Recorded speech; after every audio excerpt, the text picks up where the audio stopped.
Turning from the political theater of Washington to the dramatic stage, almost 24 theaters around D.C. are producing the second Women's Voices Theater Festival.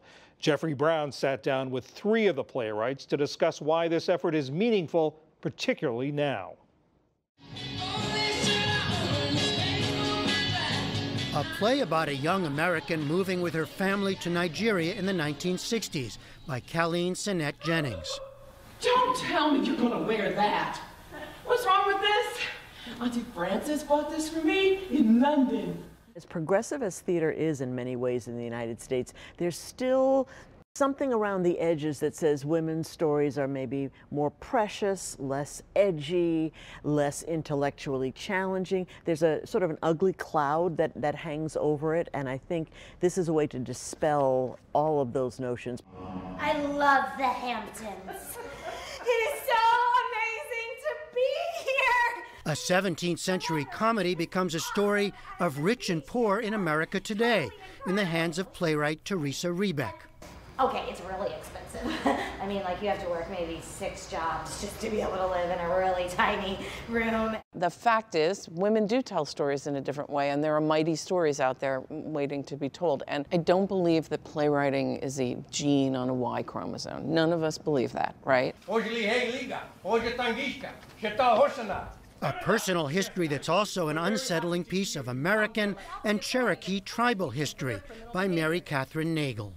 Today, Native women face rates of domestic violence and sexual assault higher than any other population in the United States. Part of dehumanizing a people is silencing them.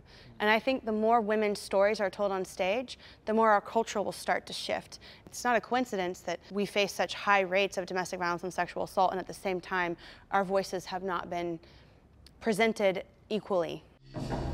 These are just 3 of the plays and playwrights of the Women's Voices Theater Festival, a month-long 24-theater project now underway in Washington, D.C., with all new plays, including 13 world premieres. It's the second such festival here, the first held in 2015, and the largest of its kind in the country, taking direct aim at a fact of life in American theater, the paucity of productions by female writers, around a quarter of plays across the country, according to several studies. At Arena Stage, one of the originating companies hosting the festival, I talked with 3 women whose work is on display. Is the world too slippery to stay in our hands? Colleen Sinnett Jennings, a professor of theater at American University, took part in the first festival. She's back with a sequel to her earlier play, both based on her own life. The new one is titled Queen's Girl in Africa. Maybe with time and good fortune, I'll grow into a young lady. It's semi-autobiographical, so nobody else could tell this story, but what's important is the fact that that the story is worth telling and the story is worth seeing.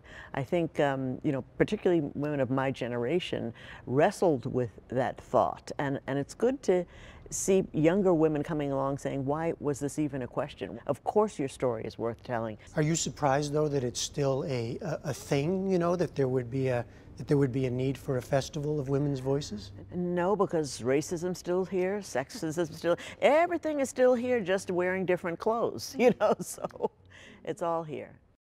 Pulitzer Prize nominee Teresa Rebeck, a veteran of television and film as well as the stage, decided to redo an English Restoration-era comedy, The Way of the World, written by William Congreve.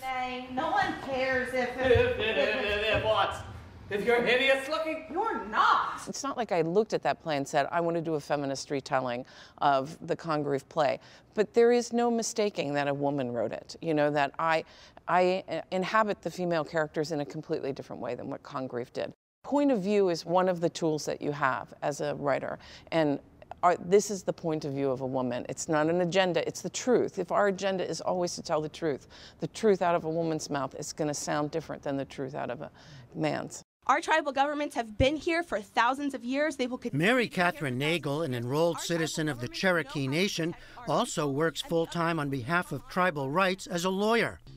Her play, Sovereignty, presents another window into that world and is set in the past Andrew Jackson is one of the characters, and in the present-day Supreme Court. Andrew Jackson's campaign to eliminate tribal jurisdiction has reaped devastating life and death consequences for Native women. When anyone tells me that, you know, some plays are political and some are not, I think it's all political. We can say it's just art, but I think we're political beings, we're humans, right? And I don't see any art in this world as apolitical. And as a woman, the political is deeply personal. It affects our lives in such profound ways. And getting to see that on stage is exciting. Do you think of yourself as a woman playwright? I do, yes. Yes, and I also think of myself as a Cherokee playwright.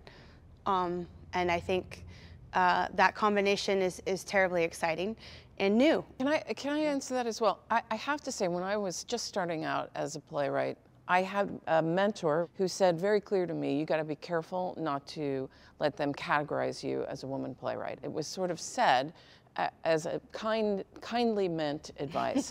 And you know, in my youth, I was like, well, I am a woman and I am a playwright, so it's unclear to me like why that would be something I needed to be careful about. Are you powerful? During the recent women's marches, close to 100 theaters in more than 30 states hosted readings of new works by women. The Washington, D.C. festival was planned well before the explosion of the Me Too movement. I asked the playwrights if they were surprised by recent events. We are in an extraordinary time in our history. Something major happened in our last inauguration. And I think this groundswell comes from that. So I think theater has often challenged the norms and the artists have stepped up and led the wave of change. But it's not surprising to me that this is happening now. You know, all these women coming forward with stories doesn't surprise me that the stories exist. I knew they existed. I've done work, you know. Yeah, we all knew. Right, we all knew. And we're stunned that people are saying, we didn't know. I'm like, right, oh, come that's on. shocking. The people who claim they didn't know, that's shocking to me. And in fact, thankfully, I think a lot of men are now coming forward to say, well, I knew, but you know, how could I take down this man in power because my career was dependent upon him accepting me? I had a moment where I thought, I wish this felt better. I don't understand why it doesn't feel better, you know? And I think that must be because I don't believe that real change is coming. My heart doesn't believe it somehow. On this issue of how hard it is just to make it as a playwright, how hard is it? It's really hard. I've been through so many ups and downs that they finally, the Dramatists Guild, they do a little magazine, and they put me on the cover of the issue about survival. Right? I know, I was like, I'm the poster child for survival. That's what you know me for. Colleen, what do you hope comes out of this? Much harder to say, well, I just don't know any women playwrights. Yes, yes. Much harder to say. And, you know, I hope this model will be replicated all over the country. Theater is also a very important place because, yes, we are all the same. Yes, we're incredibly different. But that difference need not frighten you. That difference need not be a mystery. That difference should be something you walk towards in order to build that empathy.